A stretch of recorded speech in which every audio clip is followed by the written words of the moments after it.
Bismillahirrahmanirrahim. Assalamualaikum warahmatullahi wabarakatuh. Selamat malam dan selamat sejahtera bagi kita semua. Salam.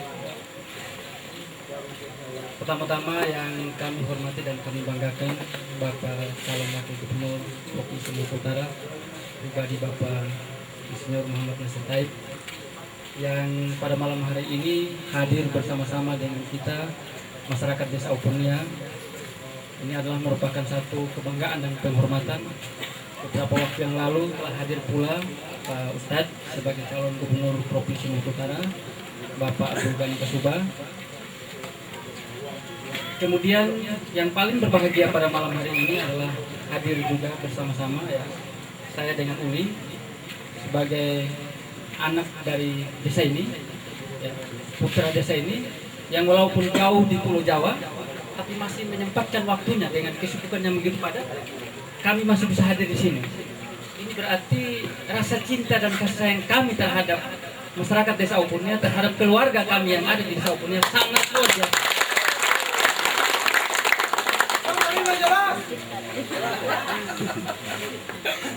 Bapak Pendeta yang kami hormati, bapak-bapak tokoh agama, tokoh masyarakat, serta seluruh keluarga dan masyarakat Desa Upurnia yang saya cintai. Pertama-tama di malam hari yang berbahagia ini, patutlah kita memanjatkan puji dan sukacita terhadap Allah Subhanahu wa Ta'ala, Tuhan yang Maha Esa, yang senantiasa selalu memberikan kita rahmat, petunjuk, nikmat, terutama nikmat kesehatan. Karena tanpa nikmat kesehatan maka pada malam hari ini kita tidak bisa bersama-sama di ruang yang sangat sederhana ini dalam rangka untuk membicarakan apa sih sebetulnya yang harus kita lakukan ke depan. Jadi kita datang di sini bukan sekedar harus berbicara politik gitu. Tetapi yang kita lakukan adalah bagaimana apa yang harus kita lakukan ke depan dalam rangka untuk merubah diri kita ini yang pada saat ini kita menderita begitu. Pada saat ini kita cari kerja susah. Pada saat ini kita susah, anak kita susah bersekolah.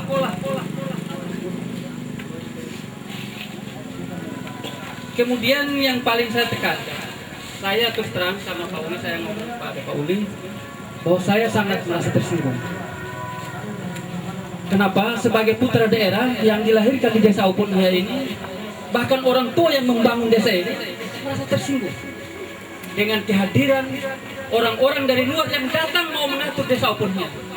Seolah-olah desa ini tanpa tuan, seolah-olah desa ini tidak bertuan. Padahal selama ini orang Upurnia menentukan masa depan Upurnia sendiri. Orang Upurnia tidak pernah datang terus meminta makan kepada orang lain.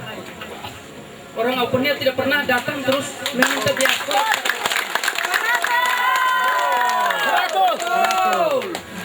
Orang Upurnia sakit terus tidak ada satupun yang datang untuk minta kalau bisa diantarkan untuk berobat. Tetapi sesungguhnya Upurnia dulu dengan Upurnia sekarang sudah beda antara langit dan bumi. Jelas. Karena salah satu putra Upurnia terbaik saat ini telah berada di Kementerian Pembangunan Daerah Tertinggal. Cantik. Ketika tadi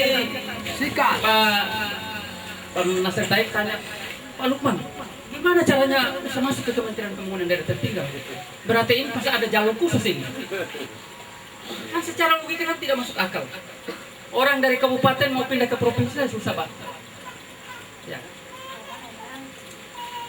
Saya pertama mau menyampaikan untuk saya pindah ke Kementerian PDT, Pembangunan Daerah Tertinggal, dicela sama teman-teman saya pegawai negeri yang ada di Kabupaten Kepulauan Sula. Bapak datang di sana sudah banyak orang pindah di Jakarta. Bapak datang ke sana untuk apa mau menyusahkan diri di Jakarta? Bapak datang ke sana tidak akan mendapat jabatan di sana. Saya mengatakan pada mereka bahwa dengan nawaitu saya yang ikhlas, dengan niat saya untuk membangun Sula ini, saya mencoba. Ternyata sampai di Jakarta, sampai di kementerian, saya urus mutasi itu hanya 1 minggu, Pak. 1 minggu sudah disetujui oleh BKN dan memindahkan saya dari pegawai daerah menjadi pegawai pusat. Kemudian 1 bulan saya dilantik oleh Menteri PDT sebagai salah satu kasubit dana alokasi tugas pembantuan di Kementerian Pembangunan Daerah Tertinggal. Jadi sebetulnya kita sendiri melemahkan diri kita. Kita punya potensi dan kita mampu bersaing dengan orang luar. Tetapi salah faktor yang menghambat kita adalah kita tidak punya keberanian. Orang semua banyak pintar kan, tapi tidak punya keberanian untuk mau bertanding keluar gitu. Hanya yang ada kita hanya bertanding di dalam kandang. Bagaimana Sula ini bisa maju kalau hanya kita bertanding di dalam kandang gitu? Sula ini maju ketika kita harus mempromosikan Sula itu keluar. Sula ini maju dikenal ketika ada orang kita di Jakarta gitu. Kalau tanpa itu tidak. Bagaimana kita mau mengembangkan Sula kalau pengalaman kita hanya ternate dengan Sula, Pak? Bagaimana misalnya kita mengembangkan Sula kalau ijazah kita hanya ijazah beli?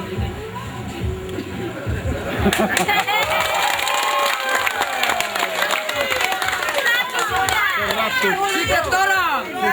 Sikat! Justru itu SK ketinting. Kenapa? Orang itu mau bisa membangun suatu negeri itu harus punya pengetahuan, harus punya ilmu. Negeri ini kan kita bukan bangun di pinggir-pinggir jalan, kemudian mendapat informasi dari. Tidak bisa seperti itu kita membangun negeri. Kita membangun suatu daerah itu kalau kita punya pengetahuan dulu bisa membangun daerah. Ilmunya kita belajar dulu, baru kita implementasikan ilmu itu. Tapi kalau kita membangun daerah hanya mendengar informasi dari orang, ya kan? Hanya dengar informasi dari koran, baca koran, kita tidak tahu. Koran bilang bahwa oh, kita bangun daerah harus dengan konsep seperti ini, pertumbuhan ekonomi kita harus begini, toh, pengangguran kita begini, kemiskinan kita seperti ini. Tapi kita tidak tahu konsep, tidak tahu rumus bagaimana untuk cara menghitung pertumbuhan ekonomi, bagaimana cara untuk menentukan pengangguran, bagaimana cara untuk bisa menentukan suatu kemiskinan. Karena apa? Indikator suatu daerah itu hanya ada 3 hal. Pertumbuhan ekonominya bagus, kemiskinan berkurang, pengangguran berkurang. Kita tidak bicara lain. Kita menyusun konsep perencanaan sebaik apapun, output akhirnya harus masalah sejahtera.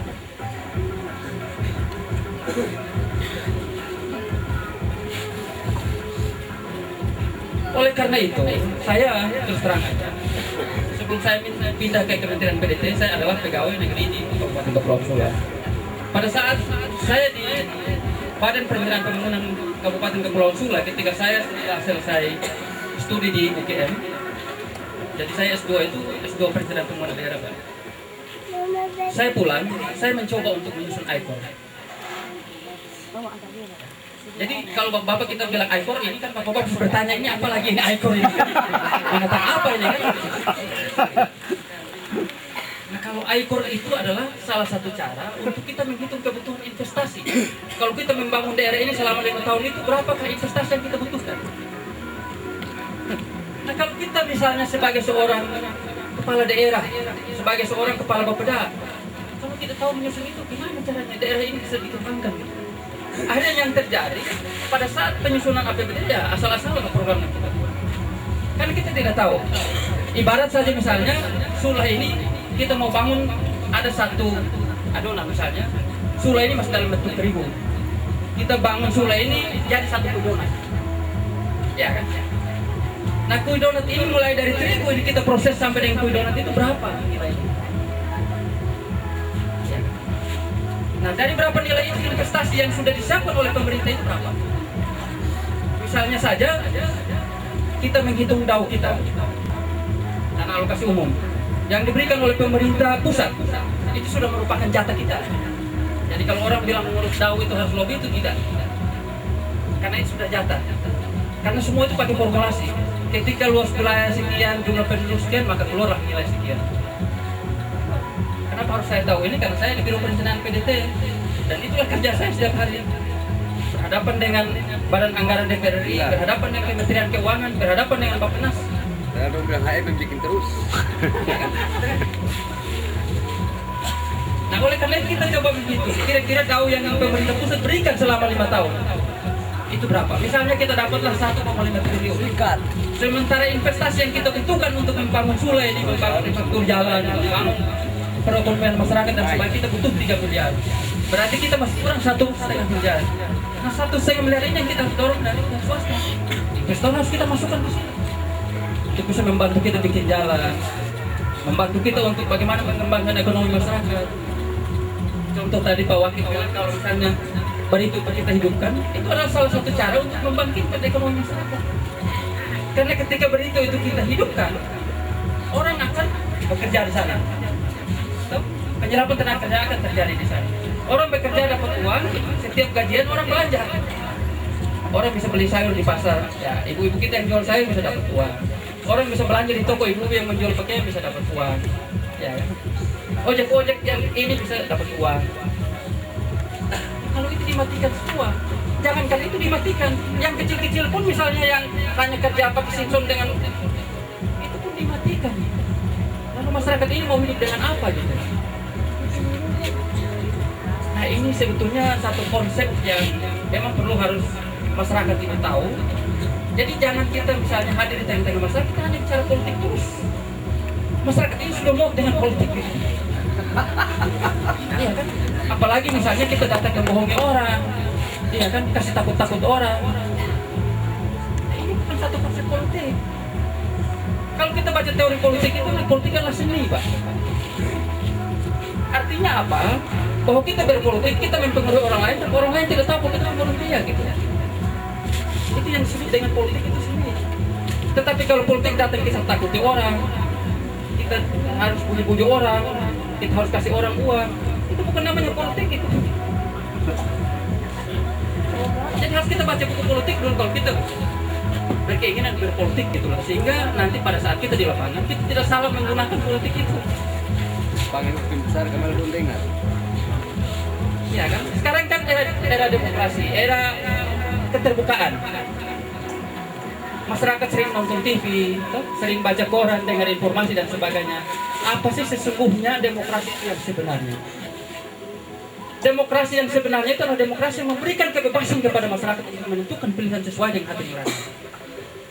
Bukan demokrasi yang datang kita harus bujuk-bujuk orang, demokrasi yang kita harus takut-takut orang dengan preman. Bukan demokrasi namanya. Nah, ini yang harus kita luruskan gitu. Sehingga nanti demokrasi kita ini ke depan itu betul-betul melahirkan satu demokrasi yang betul-betul sesuai dengan hati nurani rakyat, sesuai dengan Pancasila dan Undang-Undang 45. Bapak dan Ibu sekalian, kita di desa ini, ya, kalau saya mau cerita sejarah desa ini Pak, terlalu sedikit. Dulu ketika saya dengan Pak Uli ini masih kecil, ya, masih bersekolah SD, ketika kita ke Sula, ke Sanana sana, itu kita harus menyembunyi identitas kita. Karena ketika kalau kita bilang kita orang Opurnya, orang itu orang Kedai, orang seputar asing gitu, sehingga kita merasa malu gitu. Tapi justru sekarang itu kita yang lebih dari semua desa gitu. Ya kan? Karena dengan motivasi tadi Pak, saya termotivasi dengan orang bilang bahwa masyarakat sini ketika datang ke Sanana, waktu itu Sanana masih kecamatan, itu orang Opurnya yang datang itu orang Kedai. Sehingga kita selalu bersembunyi di belakang kuda. Karena jangan sampai disebut orang Opurnya, bahkan kita menyembunyikan identitas kita bilang kita dari Buya, dari Wakifia. Seperti itu. Motivasi itu yang saya akan perkenalkan bahwa desa Opurnya adalah satu desa yang betul-betul beda dengan desa-desa lain.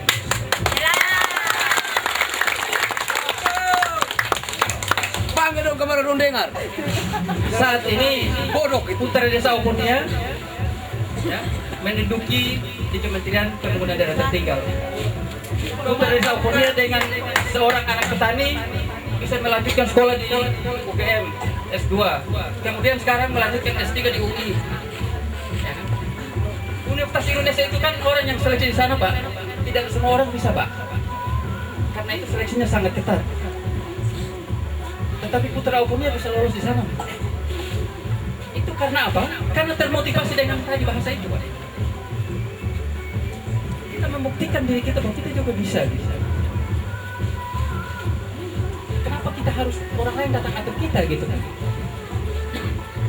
Sebetulnya kalau mereka datang atur kita, mereka malu dengan diri mereka sendiri gitu. Mereka tidak tahu bahwa orang Opuni ada di Jakarta gitu.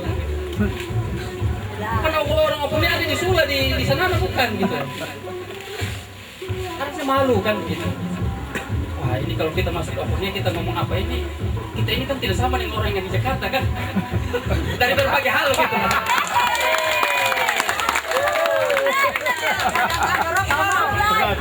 Angkerok habis. Orang Jakarta Dari berbagai hal gitu loh. Mohon maaf, kita tidak cerita tentang finansial, tidak cerita tentang materi. Karena materi itu adalah ketentuan yang maha kuasa. Ya. Tuhan mau memberikan rezeki kepada siapa yang dikehendaki, itu adalah kehendak Tuhan, bukan kehendak kita. Tetapi yang kita bicarakan adalah bagaimana pengembangan kompetensi kita. Kita tidak bertanding dengan finansial. Finansial itu suatu kali kelak akan habis, tapi ilmu tidak akan bakalan habis sampai kita akhir hayat. Sehingga apa yang kita miliki adalah aset gitu. Nah kalau kita sudah memiliki seperti itu, tidak ada orang lagi yang kita takuti gitu. Kenapa? Kita sudah punya pengetahuan. Di mana saja kita akan terpakai gitu. Kita tidak datang ke Jakarta terus bawa uang dengan media.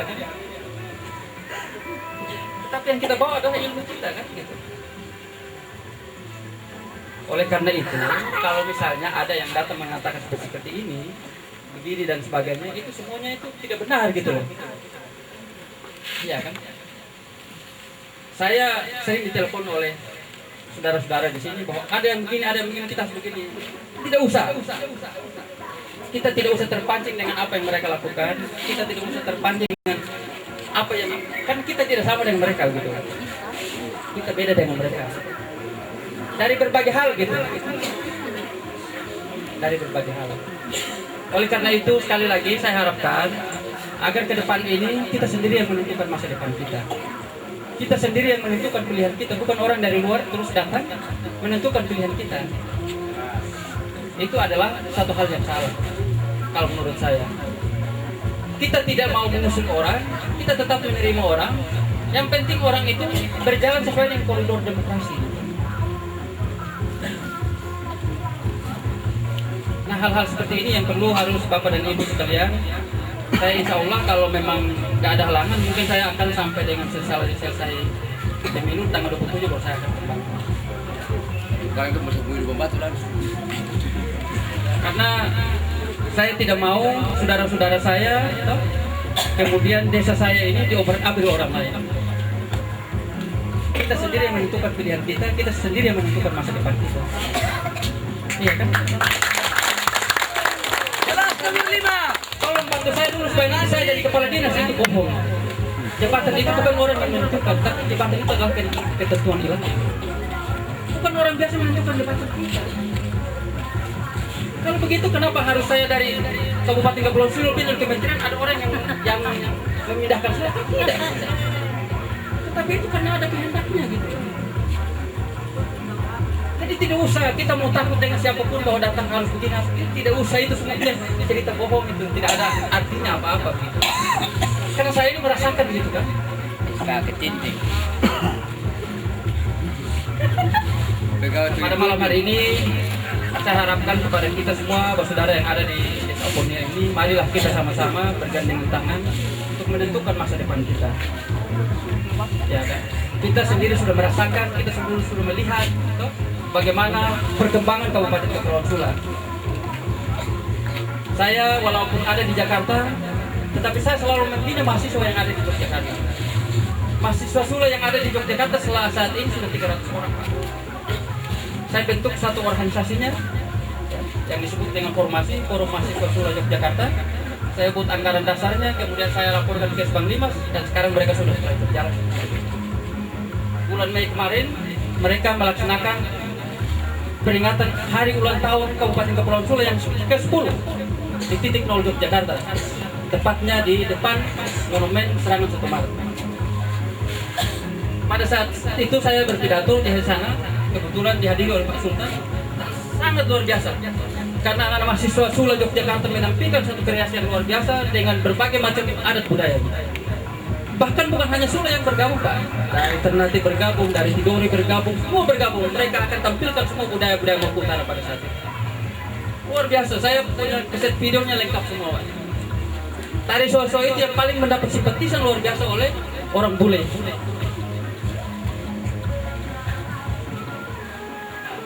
Saya pada saat selesai berpidato, Pak, itu telepon dari Solo, ini berdering terus, Pak.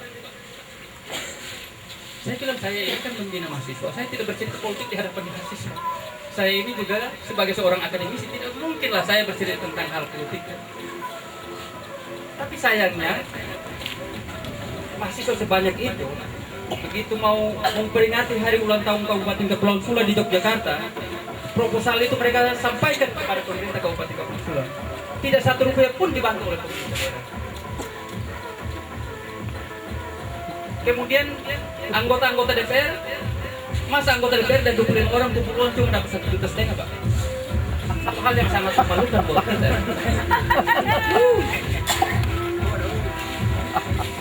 Ini anggota DPR ini. Kalau hanya kumpul 1,5 juta, masyarakat opunnya kumpul masih bisa lebih. Saya bilang di mahasiswa, kita sabar saja lah. Kita mau marah mereka, itu adalah orang-orang tua kita juga, itu adalah saudara kita juga. Paling-paling kita kasih masukan saja kalau ke depan, tolong bantulah mahasiswa. Mahasiswa ini kan aset daerah. Karena Sula ini maju dan tidak tergantung dari mahasiswa saat ini. Anak-anak kita saat ini yang akan memajukan Sula ke depan, bukan kita ini kita. Nah, oleh karena itu kita harus mengisi mereka dengan pendidikan.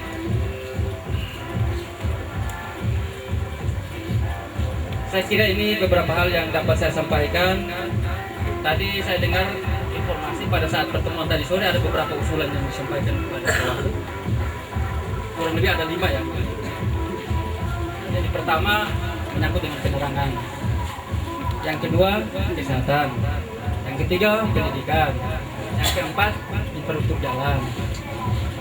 Yang kelima satu apa lagi? Lapangan kerja. Ada 5 hal, itu sangat tepat sekali. Apakah pemerintah saat ini pernah melihat dan bersedih dengan kita? Kita masih hidup di kegelapan seperti ini. Padahal Indonesia sudah lama merdeka ini kan? Kita masih hidup di kegelapan seperti ini, Opunnya belum merdeka. Kemudian yang kedua, kita hidup selama ini tidak pernah akses informasi keluar karena tidak ada toilet. Jadi oleh pemerintahan daerah. Jadi kita ini terisolir betul ini. Saya di Jakarta mau berkomunikasi dengan keluarga saya di sini, saudara-saudara di Jepang masih ada daerah.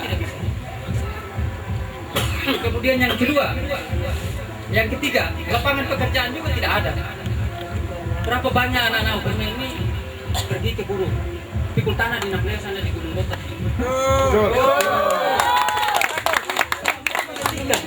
Lagi. Sangat menyedihkan. Lalu kemudian timbul pertanyaan, apa saja yang dilakukan oleh pemerintah?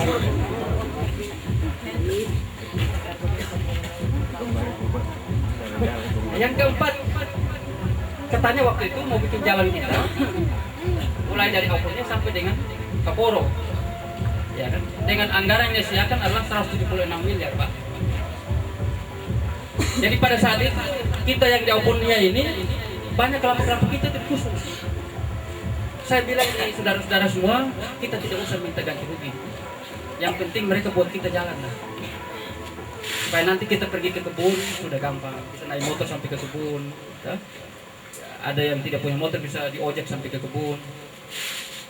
Ternyata sampai saat ini apa yang terjadi? Jangankan manusia, babi pun susah berjalan.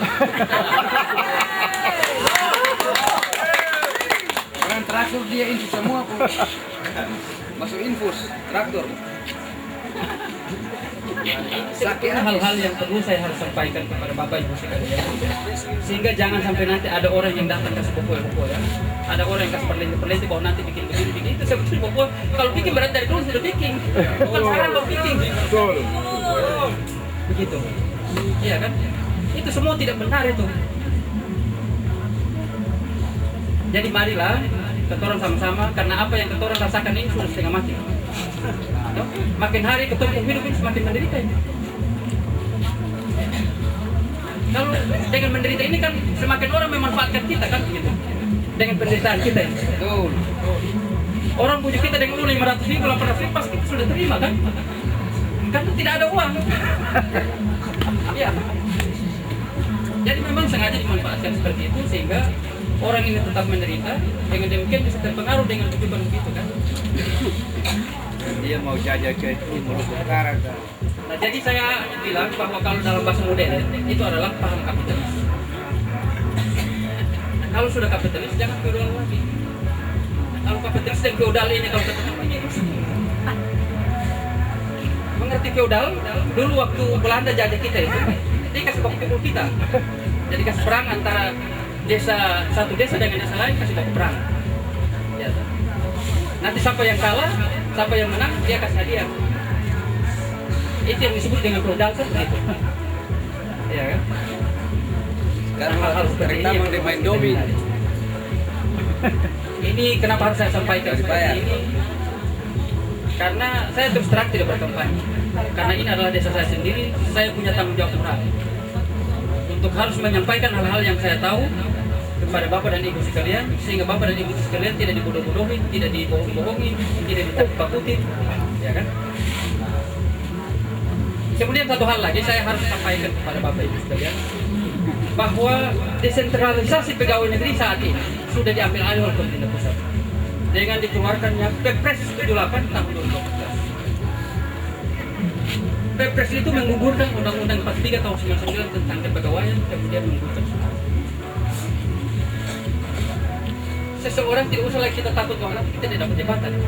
Seseorang mau diusulkan untuk menduduki jabatan eselon 2, eselon 3, eselon 1, itu ada satu komisi yang dibentuk oleh Menpan. Jadi komisi itu komisi independen.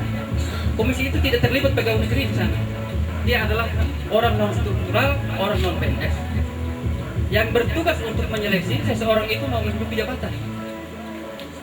Jadi yang pertama dia seleksi pangkat dulu. Oh, kalau pangkat sudah memenuhi syarat, administrasi sudah memenuhi syarat, uji kompetensinya. Punya kemampuan sesuai dengan persyaratan yang dimiliki, sesuai dengan ketentuan standar yang telah ditetapkan oleh Menpan, baru bisa berhak menduduki jabatan eselon 3 maupun eselon 2. Jadi tidak lagi jabatan ini ditentukan oleh seorang bupati. Jadi tidak usah kita takut jabatan. Kenapa? Pemerintah pusat saat ini selalu mengeksploitasi terus. Bukan dia melihat drama otonomisasi daerah terus dia membiarkan begitu saja, tidak. Dia selalu melihat. Oleh karena itu, kewenangan untuk penerimaan pegawai negeri, kewenangan untuk mengumumkan penerimaan dan sebagainya sampai penentuan formasi dan sebagainya itu sudah diambil alih oleh pemerintah pusat. Jadi 2014 tidak lagi kewenangan di daerah untuk penerimaan pegawai. Jadi Bapak dan Ibu sekalian jangan takut bahwa nanti anak kita tidak jadi pegawai. Tetap jadi pegawai kalau memiliki kompetensi sesuai yang diharapkan. Kemudian yang berikut menyangkut dengan dana pembangunan desa. Sekarang itu DPR RI telah mengesahkan dan sekarang sudah disahkan oleh Presiden ditandatangani pada bulan Januari ini. Itu adalah Undang-Undang Nomor 4 tahun 2014. Jadi Undang-Undang Nomor 4 itu undang-undang tentang desa, di mana setiap tahun itu dialokasikan dana desa itu 10% dari alokasi dana APBN. Jadi kalau misalnya Sula ini kita dapat misalnya anggaran kita APBD kita sekitar 500 miliar, maka taruhlah kalau 10 miliar, 10% dari 5 miliar, 500 miliar. Nah, itu kan jumlahnya sangat besar itu. Tapi ada formulasi. Jadi misalnya tidak semata-mata semua desa itu diberikan porsi yang sama. Jadi kita misalnya diberikan dana alokasi dari pemerintah, itu perintah undang-undang bukan perintah bupati ya. Ini saya harus tekankan. Perintah undang-undang. Jadi jangan sampai nanti ada yang menspekulasi ini bahwa kita pilih ini nanti tiap tahun nanti kita diberi dana sekian. Itu jangan. Itu bahwa ini perintah undang-undang. Wajib oleh daerah memberikan dana kepada desa dengan adanya Undang-Undang Nomor 4 tahun 2014. Jadi kemarin itu ketika di exercise kemungkinan besar kalau desa di Jawa itu akan 1 miliar per tahun. Nah desa-desa di luar Jawa itu bisa 800 juta per tahun. Nah bandingkan kalau kita yang tidak pernah dapat dana seperti ini tiba-tiba diberikan 800 juta, bagaimana kita tidak maju Pak? Persoalannya sumber daya manusia di desa ini mampu mengelola dana sebesar itu apa tidak? Terutama menyangkut dengan sistem pertanggungjawaban administrasinya. Yang ditakutkan semakin besar dana yang diberikan, banyak kepala desa masih UI.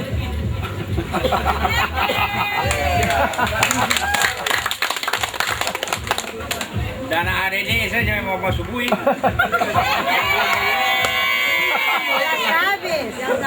Mulai berlaku itu kalau tidak 2014 berarti 2015 karena Mendagri masih siapkan PP-nya. Karena walaupun sudah ada undang-undang harus disertai dengan peraturan pelaksanaan. Jadi tidak usah lagi kita takut bahwa kita tidak dapat uang. Gitu. Setiap tahun anggaran pasti desa mendapatkan uang karena sudah keluar undang-undang tentang itu. Oleh karena itu tidak usah kita takut Pak. Ini nanti misalnya kepala desa diberhentikan oleh bupati, tidak ada itu. Kepala desa kan dipilih oleh masyarakat Pak. Bupati hanya mengeluarkan SK berdasarkan usulan melalui camat. Kecuali kalau misalnya kepala desa diangkat oleh bupati, berarti bupati punya hak untuk memberhentikan. Tetapi kalau kepala desa dipilih oleh masyarakat, tidak bisa memberhentikan kepala desa. Dibalikan Pak. Di sini ke bupati kasih berhenti kepala desa dan sekretaris.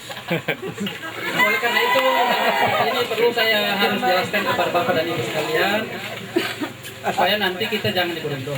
Adapun misalnya pemberhentian terhadap sekretaris itu hanya Bupati 10 kasih tahun berhenti saja. kong. Karena tidak ada aturan untuk memberhentikan itu. Ya, itu hanya semental. Dan kalau hal begitu sudah anggap hal biasa lah. Bukan hanya baru terjadi di desa umumnya, yang sudah beberapa desa terjadi seperti itu. Iya kan? Jadi kita sudah tidak kaget lagi dengan hal-hal kayak gitu lah. Ini perlu harus saya sampaikan kepada kita semua sehingga kita tidak dibodoh-bodohi oleh orang luar, kita tidak boleh ditekan-tekan oleh orang luar, kita tidak boleh ditakuti oleh orang luar. Karena ada yang mengatakan begini, wah, Bapak di sini kalau tidak pilih kita, nanti saudara Bapak di Jakarta sudah dapat ancaman dari preman. Hal yang luar biasa, Pak. Katanya Ongin Sangaji yang mau ancam. Preman siapa yang mengajak orang di sana? Justru sekarang ini preman di Jakarta sudah habis dibasmi oleh polisi. MTQ kata. Jadi itu semua tidak betul. Ya. Karena saya ini tahu situasi Jakarta seperti apa. Saya ini bukan hidup di belakang Jakarta, Pak. Saya ini juga hidup di Jakarta, begitu kan? Jadi kalau orang takut tentang preman di Jakarta, wah itu tidak masuk akal gitu. Gitu. Nah itu beberapa hal yang perlu harus saya sampaikan kepada Bapak Ibu sekalian, sehingga satu kali kelak ada orang yang mengatakan begini, mengatakan begitu, janganlah. Itu semuanya. Artinya bahwa kenapa harus mereka datang ke sini sementara tugas mereka juga terbengkelai di sana. Iya kan? Tupoksi mereka tidak mampu urus, mau datang urus orang lain. Ada juga kepala desa yang tidak tahu tupoksinya. Ketika datang mau minta proyek dari saya tanya Bapak mau buat apa? Dia tidak tahu apa yang mau dia buat. Lalu Bapak selama ini jadi kepala desa jadi bikin apa saja? Kenapa gitu Pak? Yang membuat kita jadi tidak maju karena hal-hal seperti itu. Nah kalau misalnya kita tidak mengerjakan tugas pokok kita sebagai seorang PNS, terus justru yang kita kerja adalah politik, wah ini repot ini.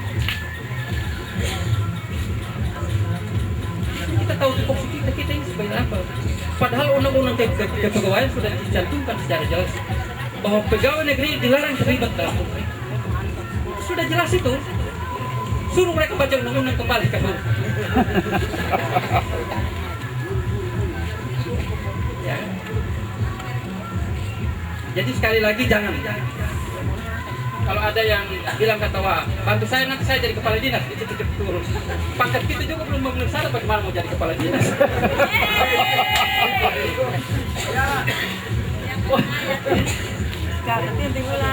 Kacau pemain ini.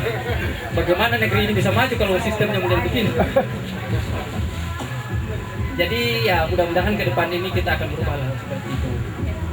Ya mudah-mudahan misalnya di provinsi dengan terpilihnya nanti AGK mantap, sistem birokrasi akan kita mulai jalankan. Anyur Use anyur. Karena biasanya kabupaten itu berkiblat dulu pada provinsi. Oleh karena itu, Bapak dan Ibu sekalian, sekali lagi saya harapkan, marilah kita bergandengan tangan, kita saling satu hati untuk melakukan satu perubahan. Artinya bahwa perubahan ini datang ke kita itu tidak datang turun dari langit. Tetapi perubahan itu datang harus kita melakukan sesuatu. Tanpa kita melakukan sesuatu, perubahan itu tidak akan terjadi pada diri kita. Paling tidak, misalnya kita tidak melakukan apa-apa dengan doa saja. Itu adalah satu perlakuan gitu, dengan tujuan untuk bisa berubah gitu. Artinya dengan berdoa, ya kan, Allah Tuhan akan memberikan rahmat, petunjuk dan hidayah bahwa apa yang kita lakukan itu yang terbaik bagi kita. Dan kita semua kan harus meminta seperti itu, yang terbaik. Bukan kita memilih hal yang salah gitu.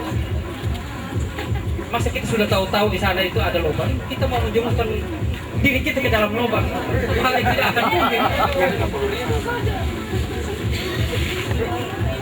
Jadi sekali lagi Bapak dan Ibu sekalian, tolonglah kita sama-sama saling satu hati, saling membantu, ya satu sama lain, saling mengingatkan satu sama lain.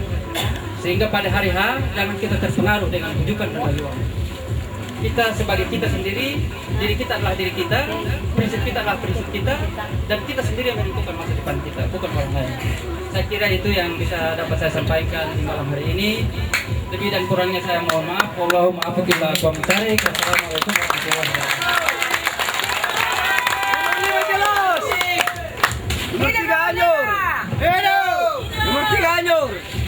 Warahmatullahi taala wabarakatuh. Waalaikumsalam warahmatullahi Selamat malam. Yang terhormat Bapak yang calon wakil gubernur yang ada dalam malam hari ini di tengah-tengah masyarakat Desa Okonia maupun putra terbaik dari Desa Okonia yang sama-sama hadir di tengah-tengah masyarakat Desa Okonia. Dan usulan saya tidak perlu ini memperpanjangkan lebar itu bahasa saya.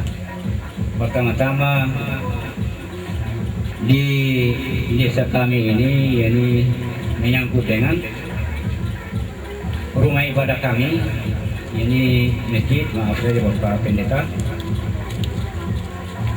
Sebab tadi maghrib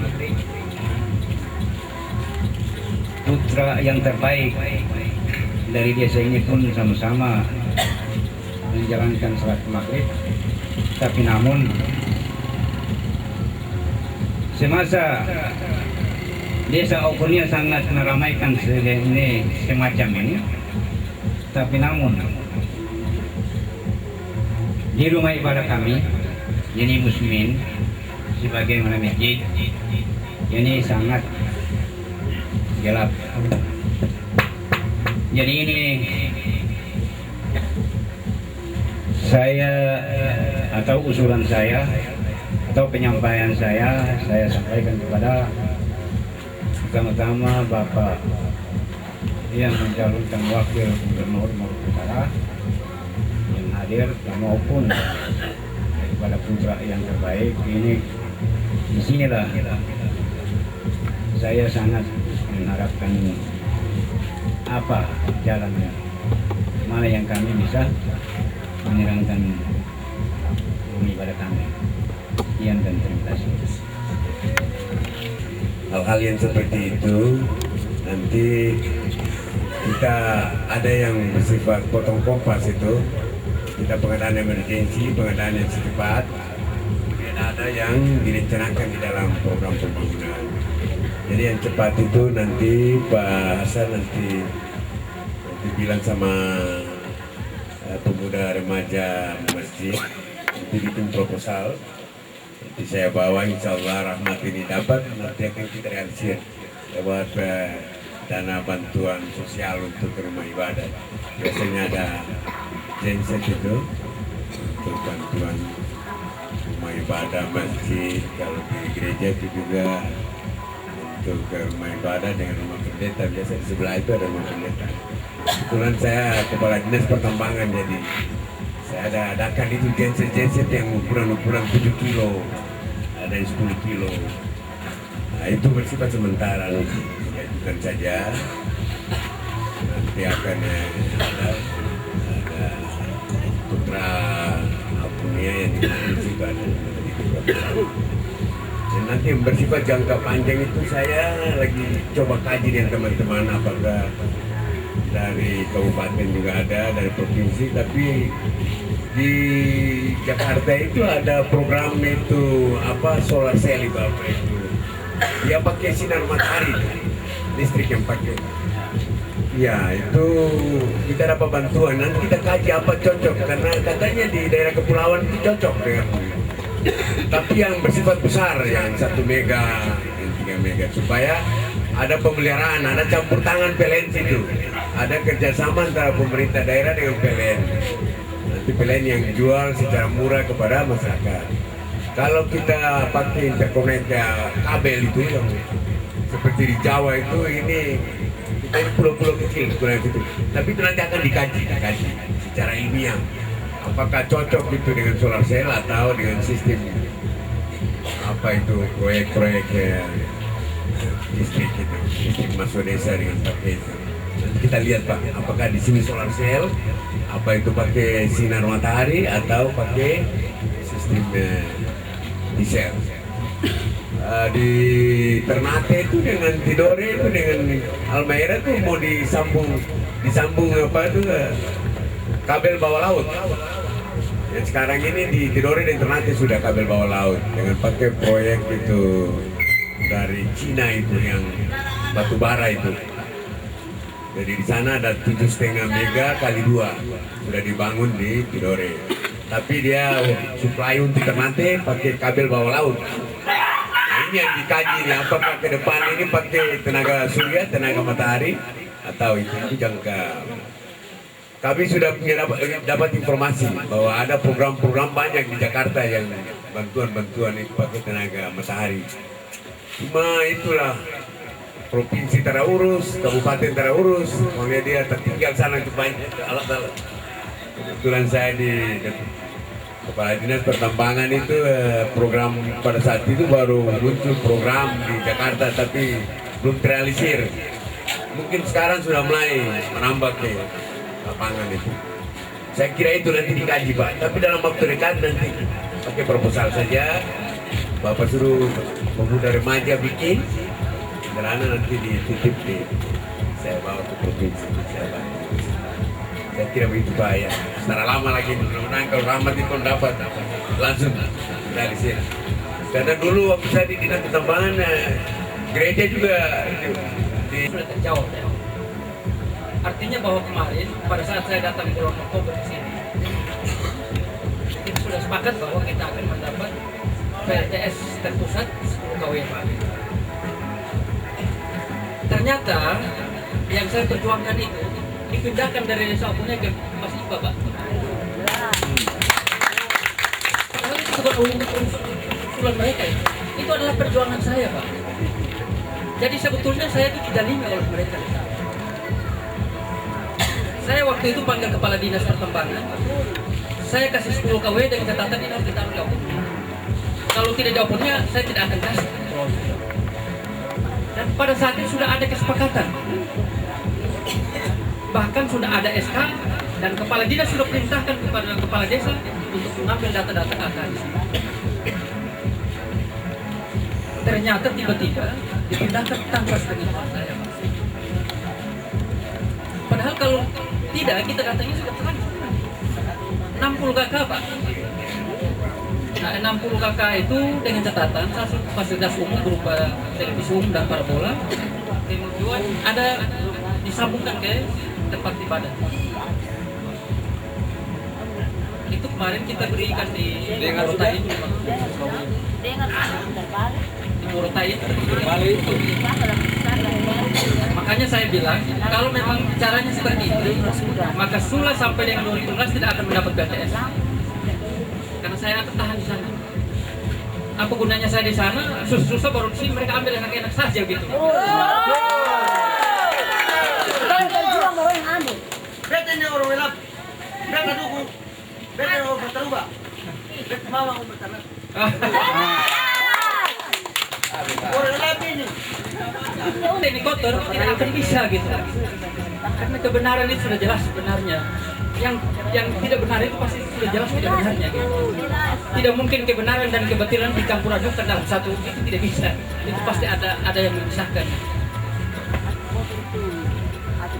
Oleh karena itu sebetulnya kita ini kan bekerja ini sudah agak mudah Pak. Karena kita ini kan agak mantap ini kan kita bekerja sudah dengan modal gitu. Jadi tidak bekerja kosong. Jadi kita punya modal 21.000 itu sudah menjadi modal yang luar biasa buat kita. Daripada kita bekerja kosong-kosong kan itu kan artinya sesuatu hal yang kita berjalan masih berapa.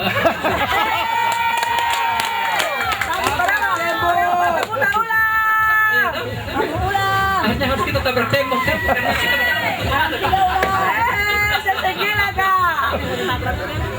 jadi ya Bapak dan Ibu sekalian ini hanya sekedar ya gelagar ya.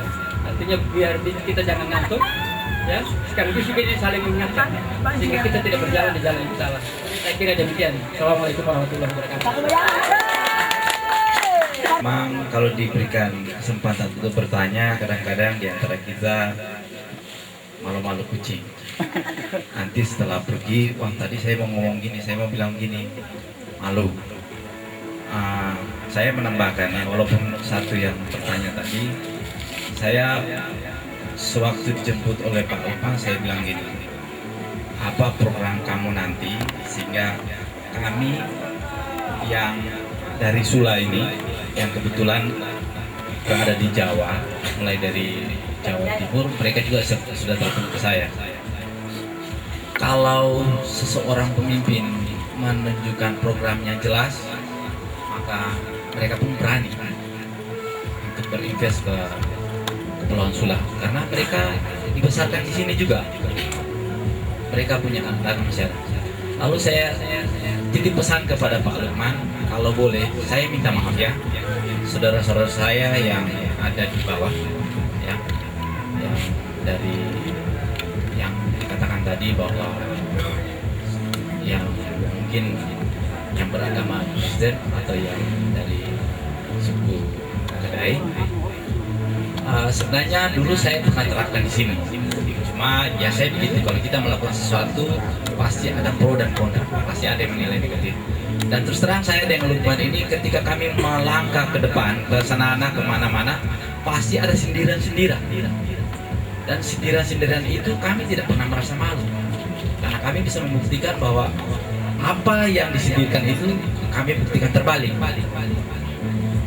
Jadi saya minta kepada Pak Lukman kalau boleh ada di antara kalian bisa mempercayakan satu orang putra saja untuk nanti disekolahkan di Yogyakarta, karena Pak Lukman punya rumah di Yogyakarta. Seandainya ada satu lagi saya bisa sekolahkan di Semarang, karena di Jawa Tengah itu adalah pusat budaya Indonesia yang tertua. Di sana banyak candi, banyak bangunan-bangunan agama, berbagai macam agama. Oleh karena itu saya sudah pernah sampaikan kepada Lukman, kalau boleh nanti ya kita semua di sini siapapun bisa menitipkan anak untuk disekolahkan. Kemarin saya bilang sebenarnya itu ada anggaran dari negara kalau kita bikin proposal, tapi Pak Lukman bilang beliau mampu menyekolahkan dengan biayanya sendiri. Dan kalaupun ada satu yang dititipkan ke kami, jadi kenapa saya bilang itu? Karena saya bilang tadi bahwa untuk membangun itu perlu sumber daya manusia. Sumber daya alam kita sangat banyak. Tapi siapa yang mengelola ini?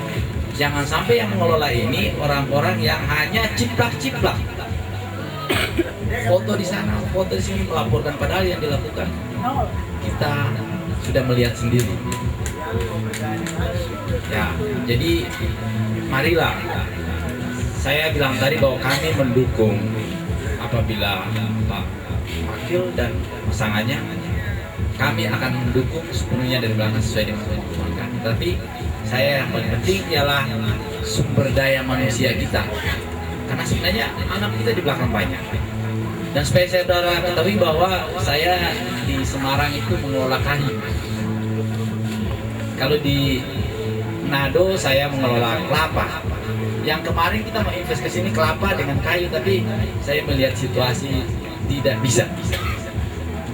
Nah, apabila ke depan ini ada, maka mungkin seperti dikatakan tadi bahwa Barito itu pasti bisa dijalankan lagi. Karena itu aset daerah sebenarnya. Dulu sebelum itu ditutup, saya bilang sebenarnya itu adalah tanggung jawab daerah yang harus menyuntikkan dana supaya Barito itu bisa jalan, malah dilumpuhkan. Berarti melumpuhkan masyarakat kita. Karena perekonomian kita tertutup. Belum lagi potensi laut kita, perikanan. Saya kira Pak Wawan juga pernah ancang-ancang dengan saya gimana kita membangun perikanan di Apunia ini supaya bisa mensejahterakan masyarakat Apunia. Tapi semuanya itu kan sampai di rencana. Ya mudah-mudahan dengan adanya program baru ini kita semua membuka itu supaya ada lapangan kerjaan. Kita tidak perlu harus ke Pulau Buru sana, kasihan sampai tadi salah nabrak ini masuk itu sudah salah. Ya. Jadi marilah kita sama-sama dengan malam ini kita punya integritas, kita punya kepercayaan diri, dan kita punya Tuhan. Ya. Jadi kita berpikir secara jernih, kita bisa melihat mana yang baik dan mana yang harus disingkirkan. Ya.